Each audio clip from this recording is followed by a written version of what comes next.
le marteau s'abattit avec un fracas assourdissant, résonnant comme le grondement d'une tempête sur la place silencieuse. Le marbre vola en éclats, éclatant comme des os brisés, projetant une pluie de poussière scintillante dans l'air chaud de juillet. Les pigeons s'envolèrent en tourbillons de panique, leurs ailes battant le ciel comme des éclats d'ombre et de frayeur, tandis que des cris d'incrédulité et de stupeur fusaient de toutes parts. La petite ville de Sainte-Marie-Zolo, jadis tranquille et sereine, venait d'être frappée au cœur, sa statue vénérée de la Vierge Marie n'était plus qu'un tas de fragments. Ce que personne ne savait encore, c'est que ce geste isolé allait fissurer le tissu même de la communauté, briser des familles, et toucher au plus profond l'âme d'un homme. Qui était celui derrière ce marteau? Comment un père, un voisin, un mécanicien respecté de tous, avait-il pu devenir l'épicentre d'une tempête nationale? Avant de raconter le chemin bouleversant qui a mené à ce drame et au miracle qui a suivi, il est nécessaire de comprendre que derrière chaque événement apparent se cache une humanité fragile, complexe et parfois perdue. Quelques minutes avant que le marteau ne rompe la quiétude de la place, Sainte-Marie-Zolo ressemblait à une carte postale d'un passé idéalisé. Des bois blancs bordaient les rues ombragées, où les rires des enfants s'élevaient depuis le terrain de baseball jusqu'à la rue principale. Au centre, la place de la ville respirait la vie et l'histoire, dominée par une fontaine ancienne, un mât de drapeau et, bien sûr, la statue de marbre connue simplement comme Notre-Dame de la Miséricorde. Érigée en 1919, après que la pandémie de grippe espagnole eut ravagé la ville, la statue incarnait plus qu'une simple pierre. Les survivants juraient que la Vierge les avait protégés dans les jours les plus sombres. Depuis lors, elle n'était pas seulement un monument, elle était devenue le fil invisible qui tissait la mémoire, la foi et l'unité de Sainte-Marie-Zolo. Chaque matin, les retraités marquaient une pause pendant leur promenade pour se signer. Les jeunes mariés s'y arrêtaient pour poser à côté de son visage doux et maternel pour leur première photo ensemble. Chaque Thanksgiving, la communauté se rassemblait autour de la statue, les hymnes emplissant l'air avant que l'on partage la soupe et le pain sous le ciel d'automne. Pour Madame Wilson, veuve de 76 ans, la statue était une encre dans le tumulte de la vie. Chaque vendredi, elle déposait des marguerites blanches aux pieds de la Vierge, en mémoire de son mari tombé en Corée. « Je crois qu'il est au paradis », confiait-elle aux enfants curieux, et Marie est ma façon de lui envoyer de l'amour. Pour Tom Riley, mécanicien du coin, la statue était un rappel à respirer quand la vie devenait accablante.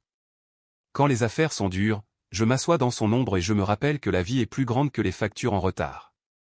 Même pour Anna Kaash, jeune musulmane de 17 ans dont la famille avait émigré, la Vierge offrait un réconfort silencieux. Après avoir échoué à intégrer l'équipe de basket-ball du lycée, elle passait de longues heures assise sur les marches de pierre, sous le regard bienveillant de Marie, et sentait ses peurs s'apaiser. Plus tard, elle confiait à une amie, « Je ne partage même pas cette foi, mais quelque chose dans son visage me fait me sentir moins seule. » Pour les étrangers, Notre-Dame de la Miséricorde n'était peut-être qu'un bloc de marbre usé. Mais pour Sainte-Marie-Zolo, elle était la mémoire vivante, la foi tangible et l'unité incarnée dans la pierre. L'histoire de ce qui allait se passer ne peut être racontée sans connaître Adam Khan, l'homme derrière le marteau. Pendant 15 ans, Adam avait incarné l'idéal américain. Il était arrivé du Maroc avec sa femme Ila et leurs enfants, 3 valises en main et un cœur plein de détermination. En une décennie, il avait ouvert un petit garage sur la rue principale avec son associé Tom Riley. Tom et Adam étaient des hommes que tout opposait, l'un natif du Midwest, l'autre immigrant encore en train de maîtriser certaines subtilités de l'anglais. Mais sous les capots et les moteurs, ils étaient devenus des frères. Les voitures ne se soucient pas d'où tu viens. Elles veulent juste savoir si tu peux les réparer, plaisantait Tom. La famille Khan s'intégrait peu à peu. Anna excellait à l'école et soutenait l'équipe de basket-ball du lycée, tandis que leur fils David jouait dans la petite ligue, sur les mêmes terrains où des générations de locaux s'étaient affrontés. Adam donnait même des cours de cuisine marocaine au centre communautaire, remplissant l'air de safran et de cannelle, conquérant les voisins un plat à la fois. Le dimanche, malgré sa foi différente, la famille se mêlait au rassemblement de la ville, aux repas partagés et aux défilés, gagnant respect et approbation. Voilà à quoi ressemble l'intégration, disait-on. Puis, un matin d'octobre, un appel téléphonique brisa l'équilibre fragile d'Adam. Sa mère, restée à Casablanca, venait de décéder paisiblement. Elle avait lutté contre une maladie qu'elle n'avait jamais avouée, épargnant ses enfants du poids de son combat. La culpabilité envahit Adam, il n'avait pas été là, il avait choisi les factures, l'hypothèque et le garage plutôt qu'elle. Même les mots réconfortants de Tom, « Tu as fait ce que tu pouvais », elle savait que tu l'aimais, ne parvinrent pas à apaiser sa peine. Au retour de Casablanca, tout semblait différent à Sainte-Marie-Zolo. La statue de la Vierge, jadis amie silencieuse, lui lançait un regard accusateur. Les rires familiers lui paraissaient étrangers. Même la chaleur de sa maison semblait avoir fui, remplacée par un silence pesant et des murs froids. Les repas étaient désormais marqués par l'isolement, Adam mangeait seul, le regard fixé sur son téléphone, absorbé par les vidéos d'un prédicateur autoproclamé, Karim Ilahi, qui diffusait en direct depuis l'étranger. Karim parlait avec assurance et éloquence, mêlant théologie et ressentiment. Ces mots s'enracinaient dans le cœur d'Adam, « Vous avez donné votre loyauté et votre travail, mais que recevez-vous en retour ? Mépris, suspicion, humiliation. » Chaque vidéo enflammait davantage sa colère, donnant des mots à des sentiments qu'il n'avait jamais su exprimer. La statue de la Vierge Marie, qu'il avait ignorée pendant 15 ans, devint pour lui un symbole de ce qu'il percevait comme hypocrisie et oppression. Peu à peu, Adam s'éloigna de sa famille. Il a le supplié de revenir à elle et aux enfants. « Viens dîner avec nous, ta voix manque aux enfants, disait-elle. Mais il repoussait les invitations, préférant l'ombre de son garage et l'écran lumineux de son téléphone. Anna et David voyaient leur père se retirer, et leur douleur se mêlait à la frustration. Les mots de Karim résonnaient dans l'esprit d'Adam, transformant l'isolement en rancune, la tristesse en rage silencieuse. Puis, un soir d'hiver, la tempête intérieure atteignit son paroxysme. La neige balayait les rues, mais à l'intérieur, Adam était seul, absorbé par la diffusion en direct de Karim. « Combien de temps laisserez-vous leur symbole vous narguer ?» lança le prédicateur. Dans le chat en direct, des dizaines de messages encourageaient la violence symbolique. L'un d'eux attira l'attention d'Adam, « Une statue tombe et ils nous remarqueront enfin. » Et ainsi, dans un mélange de colère, de douleur et de désespoir, Adam prit le marteau. Il descendit sur la place endormie, le souffle court, le cœur battant, et porta le premier coup. Le marbre éclata, les éclats volèrent dans l'air comme des éclats de mémoire brisée. Sainte-Marie-Zolo retint son souffle. La communauté, la ville, tout semblait suspendu dans un silence assourdissant. Il a, réveillé par le bruit, le trouva penché sur la statue détruite, les yeux fixés sur l'écran de son téléphone. « Adam, il est minuit, viens te coucher » murmura-t-elle. Mais il ne répondit que par un souffle tremblant, « Vas-y sans moi. » La maison redevint silencieuse, la tempête intérieure d'Adam éclipsant les murs de leur foyer. Ce geste, destructeur et désespéré, allait pourtant ouvrir une porte inattendue. Quelques semaines plus tard, la communauté, après l'indignation initiale, se rassembla non pour juger, mais pour reconstruire. Et dans les débris de marbre, une nouvelle compréhension émergea, la miséricorde pouvait renaître de la douleur, l'unité se reconstruire après la fracture. Sainte-Marie-Zolo n'était plus la même. Mais cette épreuve révéla la fragilité et la force humaine, et surtout, la puissance silencieuse de la compassion qui surgit même dans les cœurs les plus égarés. Adam se leva, hésitant, puis fit quelques pas avant de se placer près de la fenêtre de sa chambre. La place centrale de la ville n'était qu'à 2 pâtés de maison. Sous la lumière pâle de la lune, la silhouette de la Vierge Marie se détachait faiblement, comme si elle luisait dans un défi silencieux. « Elle se moque de moi » murmura Adam. « Elle m'oblige à agir. » Les images se bousculaient dans son esprit, le cercueil de sa mère à Casablanca, les regards chargés de reproches de son frère, et toujours ce visage serein de la statue qui le toisait chaque fois qu'il passait en voiture. La colère le consumait, brûlante et inexorable, comme une fièvre. Il pressa son front contre la vitre. Derrière lui, il dormait paisiblement, son souffle régulier et apaisant. Adam murmura à sa forme endormie, « Pardonne-moi. Pardonne-moi pour ce que je suis sur le point de faire. » Le poids du moment était écrasant, et pourtant inéluctable. Le soleil du Midwest pesait déjà lourd sur Saint-Marie-et-Solo, un après-midi d'été étouffant où même les cigales semblaient épuisées. La rue principale, désertée, baignait dans une torpeur presque surnaturelle. Les magasins étaient fermés, les enfants s'étaient réfugiés à l'intérieur pour fuir la chaleur. La place de la ville semblait suspendue dans une tranquillité trompeuse, comme si elle ignorait ce qui allait se produire. Adam sortit enfin de sa maison, un sac de sport bleu marine sur l'épaule. Son cœur battait avec une violence qui surpassait le chant des cigales. À l'intérieur du sac, une masse, un burin et un pied de biche reposaient, non pas pour construire ou réparer, mais pour détruire. Les voisins le saluèrent sans méfiance. Madame Jenkins, penchée sur ses pétunias, lui fit signe. « Il fait chaud aujourd'hui, Adam. » Il hocha la tête, sec et silencieux, la gorge nouée, et poursuivit son chemin. Arrivé sur la place, la statue de Notre-Dame de la Miséricorde se dressait, éclatante sous le soleil d'après-midi, gardienne immobile depuis plus d'un siècle des mariages, des funérailles et des défilés. Aujourd'hui, elle était sans le savoir la cible d'un homme consumé par la rage. Les bancs étaient vides, la fontaine gargouillait paresseusement et le drapeau américain flottait mollement au-dessus de la place. Tout était parfait pour ce qu'Adam avait prévu. Il ouvrit la fermeture éclair de son sac, sortit la masse et la serra jusqu'à ce que ses jointures blanchissent. Un instant, son corps se figea, écrasé par le poids du silence. Puis, les mots de Karim résonnèrent dans son esprit, « Qui prendra position ?» Adam leva la masse et l'abattit sur la base de la statue. Le choc résonna sur la place comme un coup de tonnerre, le marbre éclata en 1000 fragments. Les pigeons s'éparpillèrent dans un tumulte de battements d'ailes et d'éclats de panique, tandis qu'Adam reculait, surpris par sa propre force. Mais bientôt, il frappa encore et encore, chaque coup faisant vibrer l'air comme un grondement céleste, chaque éclat nourrissant le feu qui brûlait en lui. Du 3e étage de la boulangerie d'en face, Madame Wilson écarta son rideau, les mains plaquées sur la bouche. « Mon Dieu !» souffla-t-elle, horrifiée. Tremblante, elle attrapa son téléphone et appela le 911. « Il y a un homme, il est en train de fracasser la statue de la Vierge Marie. Envoyez quelqu'un rapidement. » Mais Adam ne l'entendait pas.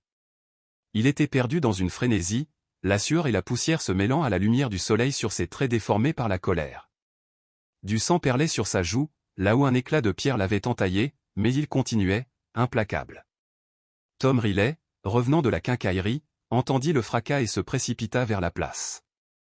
Il s'arrêta net en voyant son ami, la masse levée, frappant la statue avec une violence sauvage. « Adam! Arrête! Qu'est-ce que tu fais ?» cria-t-il, mais Adam ne leva même pas les yeux. Une foule commençait à se former, commerçants, adolescents, téléphones brandis, mères tenant leurs enfants par la main. Certains criaient, d'autres pleuraient. La statue se fissurait sous les coups répétés. Et puis, avec un ultime effort, la silhouette de la Vierge bascula et s'effondra dans un fracas assourdissant. La tête de Marie roula sur les pavés jusqu'à s'immobiliser aux pieds d'Adam. Pour la première fois, il baissa les yeux. Son regard croisa le visage sculpté, désormais couvert de poussière. L'expression sereine restait, imperturbable dans la ruine. Un étrange mélange de triomphe et d'horreur l'envahit. Les sirènes hurlaient au loin, la foule grossissait. Les téléphones enregistraient chaque angle, capturant le chaos. Des enfants pleuraient, accrochés aux jupes de leur mère. Des voitures de police dérapèrent sur la place, les officiers sautant de leurs véhicules, armes au poing. Les mains d'Adam devinrent molles. La masse tomba avec un bruit sourd. Lentement, il leva les mains, tremblantes. Menotté, il balaya la foule du regard, les voisins qu'il avait salués depuis des années, l'épicier, le barbier, le facteur. Tous le regardaient avec incrédulité, trahison et chagrin. À cet instant, Adam comprit qu'il n'avait pas seulement brisé une statue. Il avait détruit la confiance, l'appartenance et peut-être toute chance d'être jamais vu autrement. Les cloches de la paroisse sonnèrent à travers la ville, mais au lieu de marquer un après-midi paisible, elles résonnaient sur des cœurs brisés et une âme en lambeaux. La place n'était plus un lieu de quiétude estivale, mais de choc, de chaos et de diffusion en direct. La vidéo d'Adam frappant la Vierge envahit les réseaux sociaux avant même que la police n'ait sécurisé la zone. À la tombée de la nuit, elle était partout. Les adolescents locaux postaient des extraits tremblants sur TikTok. La vidéo cumulait des centaines de milliers de vues en quelques heures. Les hashtags se multipliaient sur Twitter, certains accusateurs, d'autres indignant la foule. Les médias nationaux s'emparèrent de l'affaire. Sur CNN, un présentateur murmura à voix basse, « Nous avons déjà des chefs religieux en attente. » Sur Fox News, un bandeau flamboyant proclamait, « Statue de la Vierge détruite par un immigrant musulman. » À Saint-Mary-au-Low, la ville se fracturait, tiraillée entre indignation et incompréhension. Des journalistes harcelaient les voisins, la famille d'Adam, et même les passants.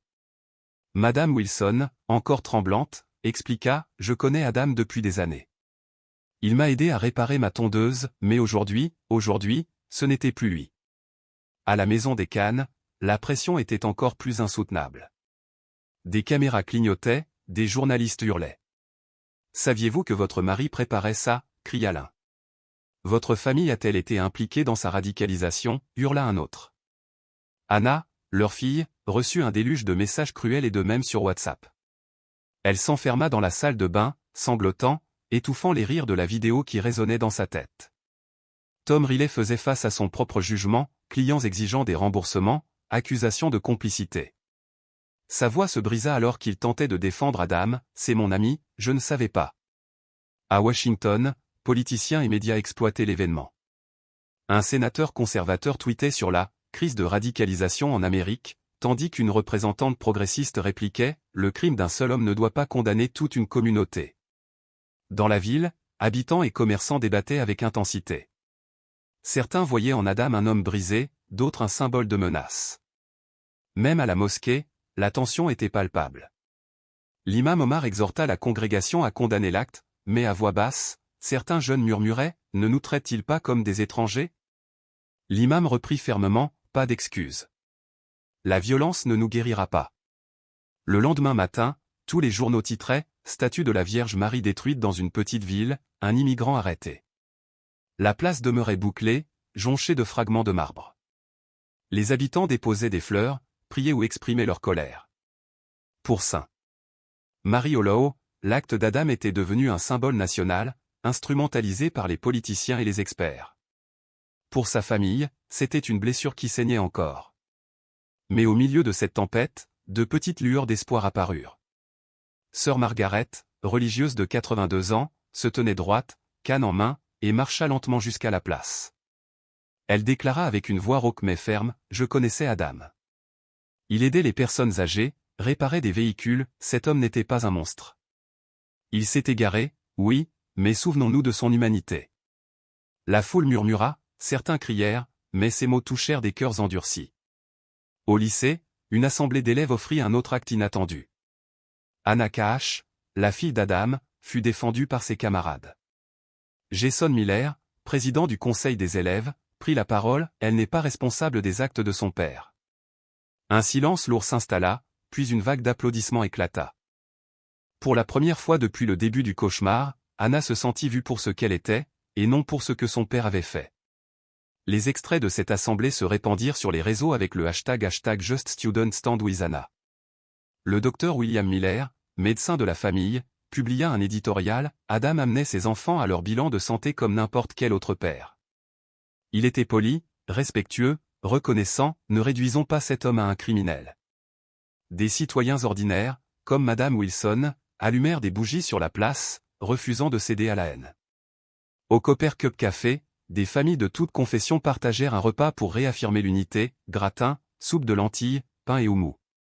Nous ne pouvons pas laisser un marteau défaire 20 ans d'amitié, déclara une mère.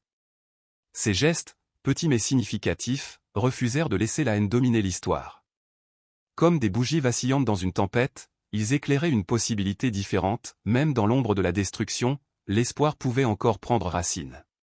3 semaines après la chute de la statue, St. Mary Hollow commençait lentement à retrouver sa dignité et sa résilience, fragile mais vivante, nourrie par le courage de ceux qui choisissent la lumière plutôt que la colère.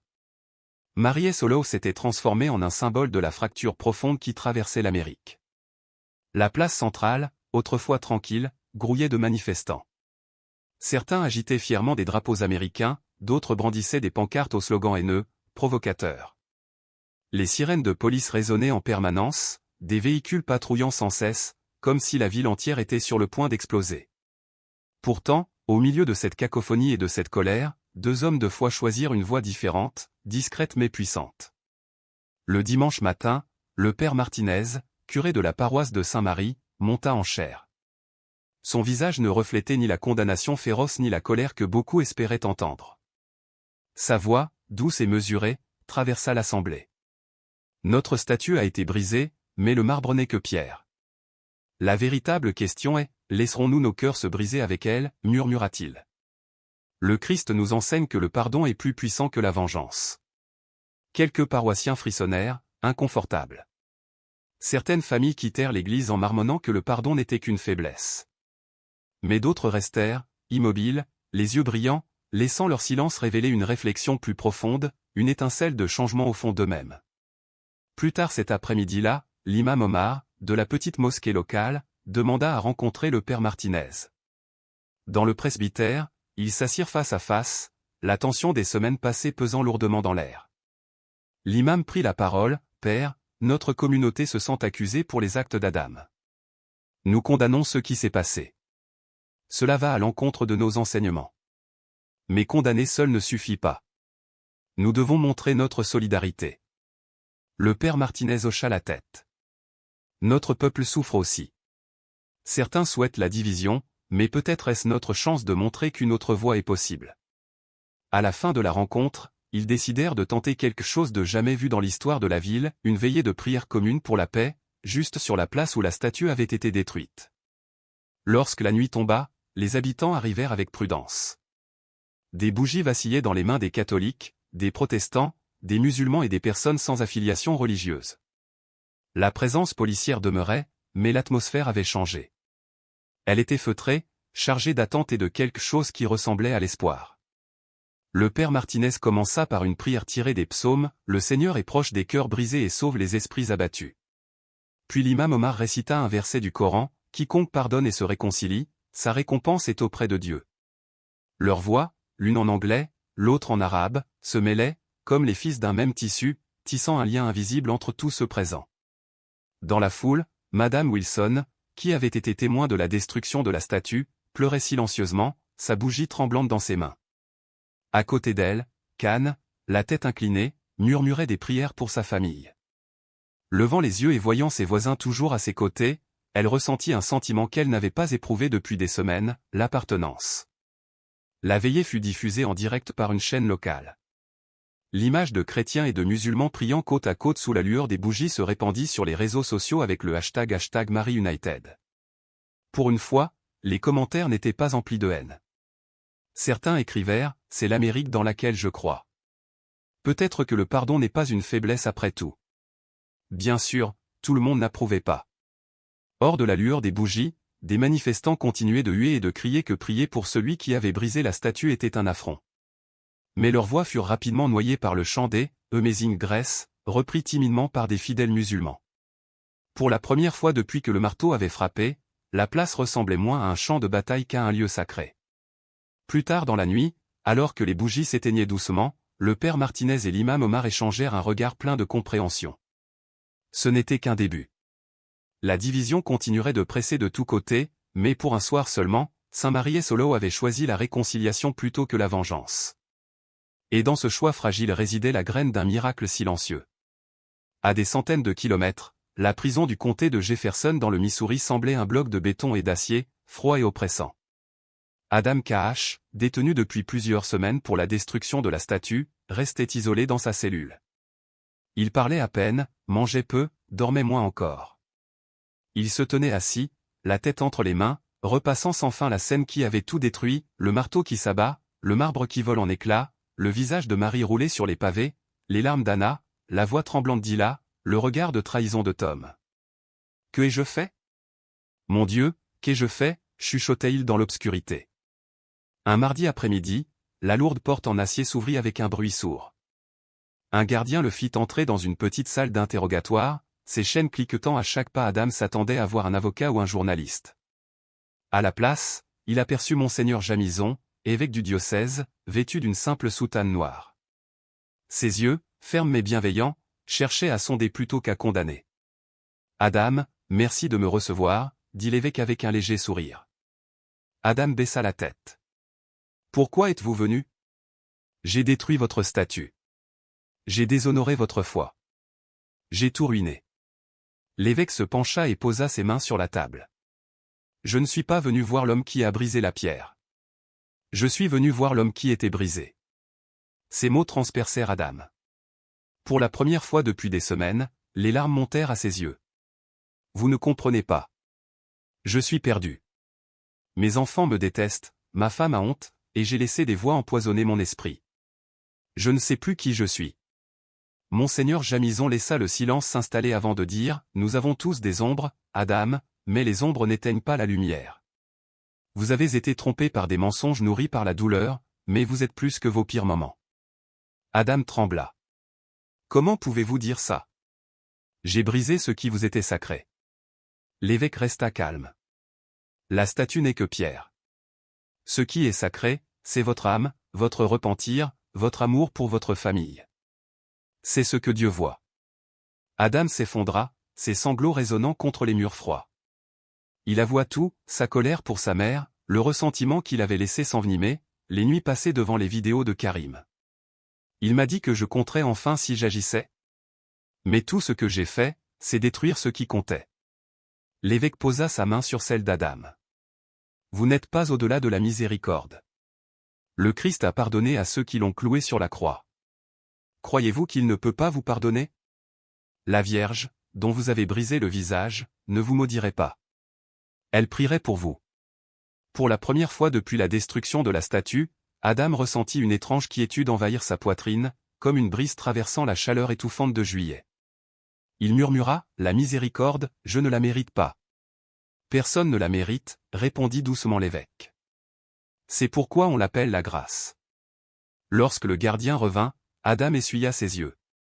Le poids sur ses épaules semblait plus léger.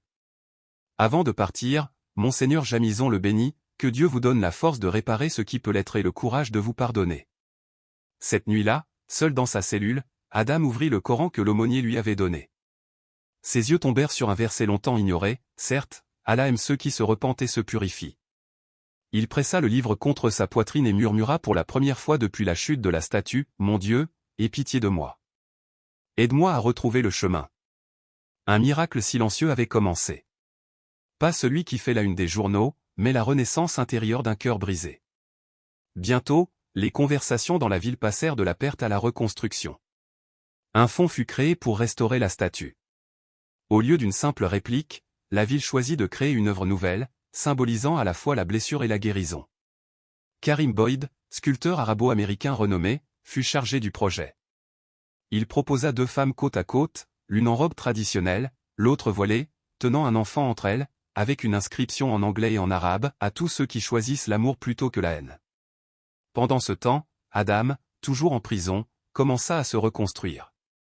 Il enseigna aux jeunes détenus à réparer des moteurs, leur expliquant que les voitures, comme les vies, peuvent être réparées si on sait comment s'y prendre. Il écrivit des lettres à ceux qui l'avaient blessé, non pour s'excuser, mais pour exprimer ses regrets et montrer sa volonté de changer. Le 15 octobre 2025, la nouvelle statue fut enfin dévoilée.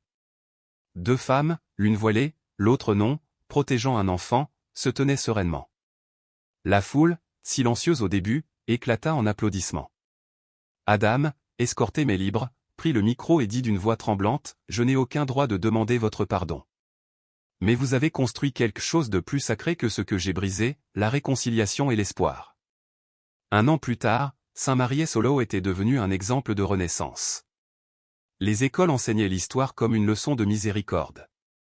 Les pèlerins venaient voir la statue non comme des touristes, mais comme des témoins du pouvoir du pardon. Adam lui-même parlait dans les écoles, avertissant des voix de haine et enseignant que la colère pouvait être surmontée. Marie-Solo, jadis brisée, se dressait maintenant comme un phare de miséricorde. Les mères de pierre gardaient leurs bras ouverts, l'enfant protégé dans leur étreinte, rappel permanent que de la destruction pouvait naître l'amour. Une ville divisée par la peur avait découvert la puissance du pardon, et un homme qui avait levé un marteau avec rage s'efforçait maintenant de guider la prochaine génération vers la lumière.